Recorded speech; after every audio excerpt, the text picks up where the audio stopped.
So here we have the Mini Convertible on a 14 plate. I'm going to start off by showing you around the outside of the car, and then we'll hop in and run through some of the controls on the inside. From the outside, of course, you can see it's a two-door convertible. We're going to start off inside the boot area first of all. As we approach the back of the car, you can see we have reversing sensors, plenty of boot space as well, given the fact that it's a convertible, and we have that 50-50 split folding rear seat as well. Okay, so we're just going to work our way back around to the front of the car, and then we'll hop in and run through some controls on the inside of it from there. Now that we've done a full circle though, you can see it's in lovely condition the whole way round. Just briefly before we climb in, I think it's well worth seeing the interior from this exterior point of view. There's plenty to run through on the dashboard, so let's hop in and we'll do that now. Okay, now that we're inside the car, we're going to start with the dials. We've got the rev counter, the digital readout for the speedometer, and the total miles for this car.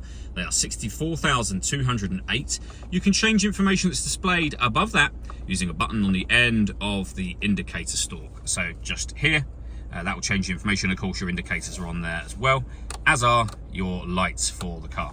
Over in the center, we then have the speedometer, the main speedometer, the fuel gauge, and your stereo. So we have the volume control just here. This button here will take you through the various different presets, or you can use the button directly beneath whatever it is you want to access up there. You can change your bass, treble and fader in much the same way. When it comes to music in this car, we have got your AM FM radio, DAB radio, CD player, auxiliary input and USB input. So loads of ways to listen to your music. We've also then got the ability to pair your phone. You've got your onboard computer. You can configure things up on here like time, etc. You can change Celsius to Fahrenheit, miles per gallon to kilometers per gallon, whatever it might be. You can change all of that on there.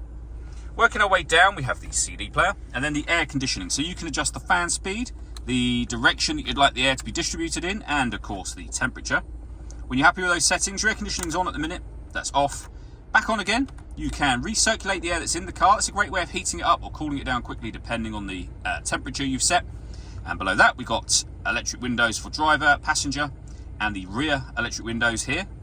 Deadlock, so you can lock and unlock the car doors from the outside. And we have our rear fog lights as well.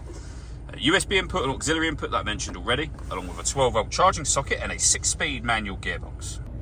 Last thing I wanted to show you is the roof. We have a button up here. You pull that button back towards the rear of the car, and the first thing will happen is that the roof will open and stop at a kind of a sunroof section just here. Go back to the button and do the same thing again.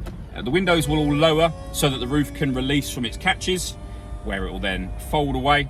It's a very quick operation, as you can see. If you keep your finger on the button, the windows will all go back up again, and of course you can do them down if you'd rather have them down. All that leaves me to say is thank you for taking the time to watch this video. If you'd like to come and see the car for yourself and have a test drive, please feel free to give us a call here at Mach 1 Cars. We'd love to hear from you soon.